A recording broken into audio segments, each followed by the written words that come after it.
So tonight I thought I'd share another recipe that I make on a regular basis when I again have failed to thaw all the meat that we would probably be eating for the evening. But this one is not a vegetarian recipe. It involves fish, although I guess that'd be pescatarian. The origins of this recipe is I was walking down a grocery store aisle and I saw a guy picking out cans of salmon, canned salmon, which to me on first thought sounds just disgusting, even though I eat canned tuna. And I asked him what he makes, and he explained this patty recipe he makes. Well, I went home, I tried it myself, I didn't like it, but I modified it by using tuna. This is my tuna patties, I guess you could call them. Again, I really don't have names for these things, I probably should. Alright, so for ingredients, you need at least 1 egg. You may add more if you have a lot more tuna you're using, but at least 1 egg. 2 cans of tuna drained. I'm using cheap tuna from Aldi's, but I tend to use nice, and you want the tuna that's in water. I tend to use nicer tuna that's from the grocery store, but this is what I had on hand. You can use regular breadcrumbs, but since I'm gluten-free, I use gluten-free breadcrumbs. You want plain, because the flavored ones, the Italian seasonings don't quite go well with this. Then you want garlic powder, and this time you don't want chunks of garlic, you actually want the powder. And so here's something that's more localized to like the Maryland, DC area, which is Old Bay seasoning. It's used in like almost all seafood, especially like crabs and clams, or mostly crabs, or shrimp also. But if you don't have this, you can also get, my dogs are pitter-patting through the kitchen. Get out, come on, out. You can also do like a Creole seasoning, and if worst case scenario, you don't have any of those, you can always use like a seasonal. Really, the ingredient you pick for the seasoning doesn't matter a whole lot. I prefer Old Bay because that's what I grew up with. It tastes like how seafood should taste when I use it. And that's what the deal is there. Add a little ground pepper, of course. You can throw in a little dill because fish almost always tastes good with dill, but that's completely optional. And then some kind of cooking oil. I have this huge thing of peanut oil I bought to make some Indian fried thing recipes that needed really high heat. And so I'm going to use this up first. So that's where I'm at on that one.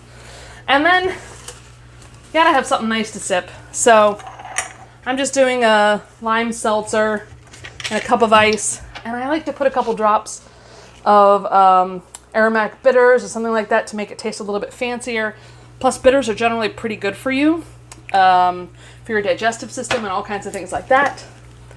So we're going to have a nice cup of seltzer to keep us fresh while we're cooking.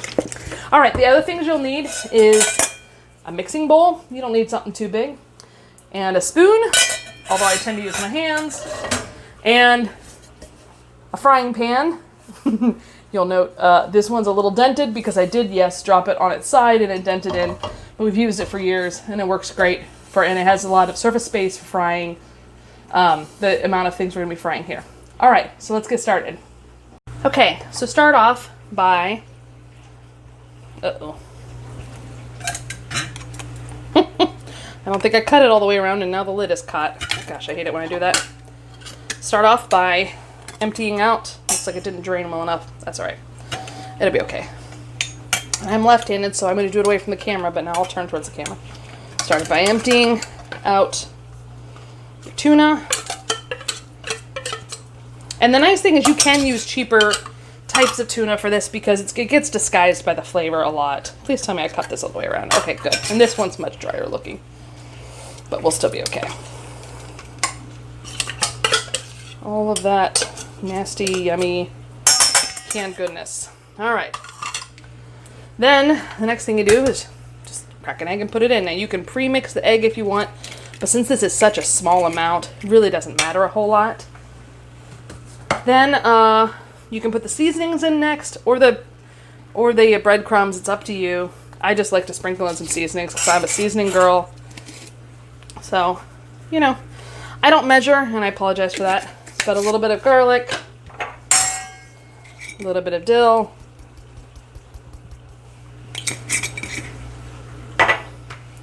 a whole lot We want the open side. Whole lot of Old Bay. Hope you can see how much I'm putting in there. Ooh, okay, that might be a little more than we want.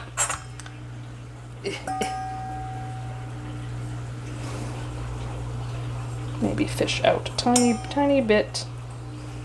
Just fish out a little bit. All right. But honestly, I can't get upset about Old Bay. A little ground pepper. And I did forget to mention salt. With a little bit of salt. All right. That's about it. Plus a sip of your nice drink. All right. So what you do, just stir it up. And what you're looking for is make sure you've broken up all the chunks. Try to get where there's light. My spotlight isn't the best. Where you've broken up all the chunks into small pieces. Okay. It's all nice mixed together. Now let's add in.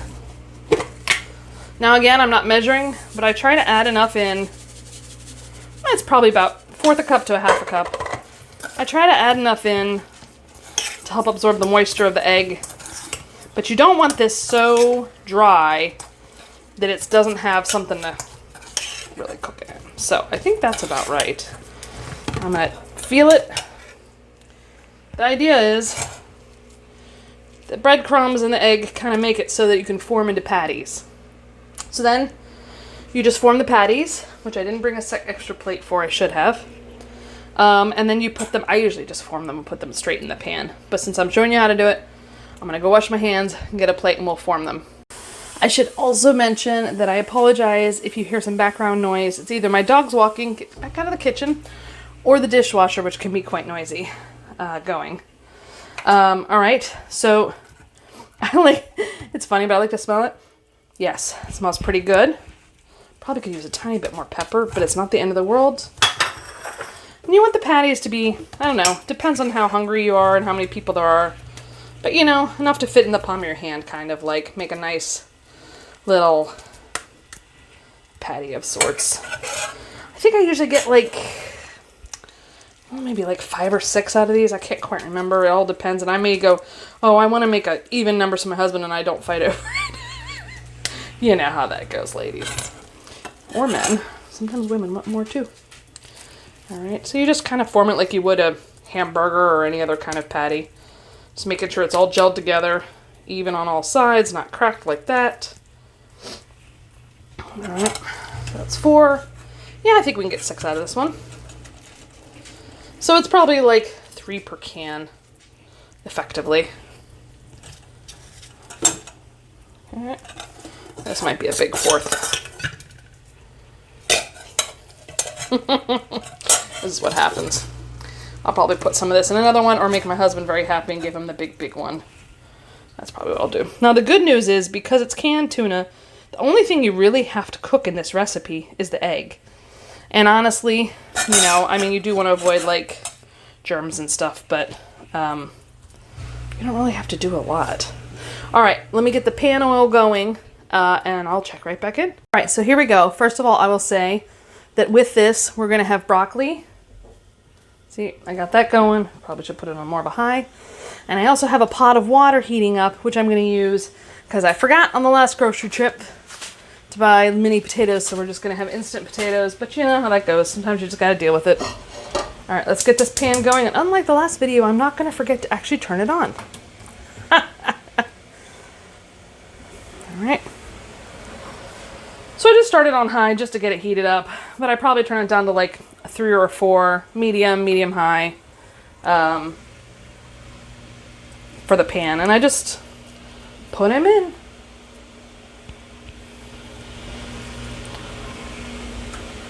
Yeah, that one is huge. The first one. That's all right. And the good news is they don't really shrink or... Did I not start this thing?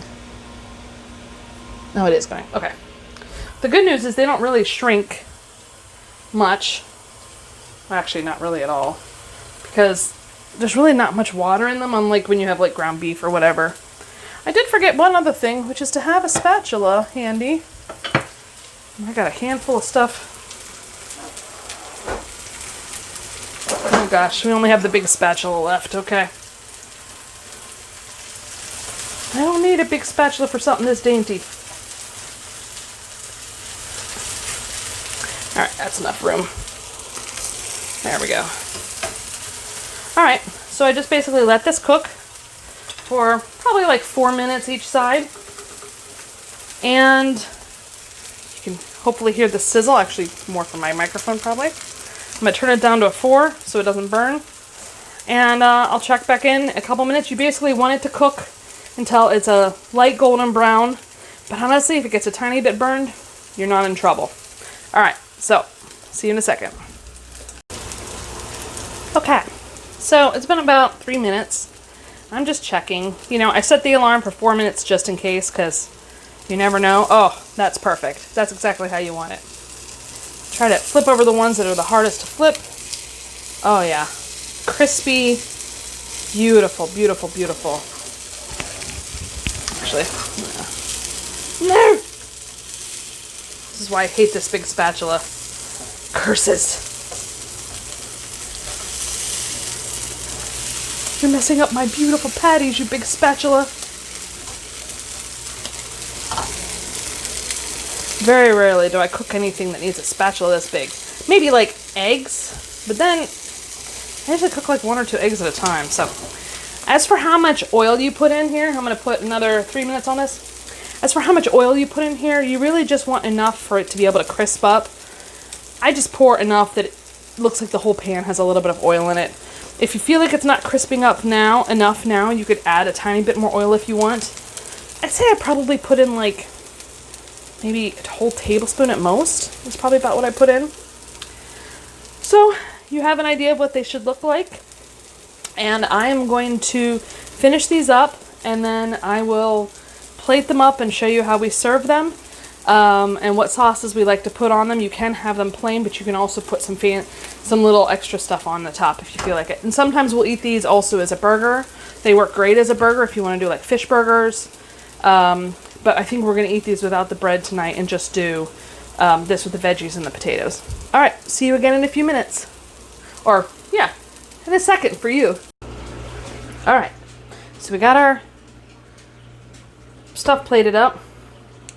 Put a little seasoning also because it's pretty. But on the broccoli, I like to put lemon on the broccoli too, but I don't feel like messing with it tonight. And let's plate up our, you can see, they look nice and golden on both sides, but I think this first side that I did are the prettiest really. So I'm gonna plate them up, first side up. Whoop.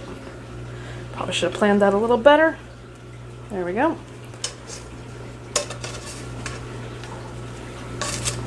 Now, you know, depending on your appetite, you could certainly do 2 per person or 1 per person, depending on, but Ernie and I are not small meal people. So, there you go. There is. I hope you like it. Now it's time to eat. Oh, I did almost forget one thing, which is seasoned sauce. So, Ernie's mom got him this. It sold out almost instantly, but this Old Bay hot sauce that he's probably going to want to put on his, but I'm not going to take it unless he says I can have some. Your other options are, believe it or not, a little bit of mustard. It tastes really good on these, and I'm probably going to put mustard on mine. And just any kind of hot sauce, but I have Frank's Red Hot Sauce, and I mean, we bought this 2 weeks ago, and look how little it's left. I use it. You know the joke, I put that blank on everything? That's kind of true with Frank's. Anyway, so I'm going to put my mustard on it. I'll take this plate. And, oh, classic mistake.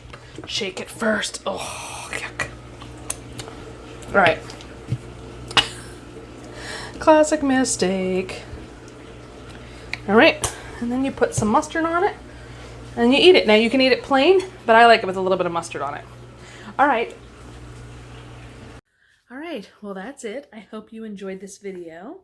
If you did, please hit the like button. Tell me, what are some of the things you like to do with canned tuna? How do you like to eat it, if you eat tuna at all? And if you aren't already a subscriber, please consider doing so. And otherwise, I'll see you next time. Happy Vlogmas!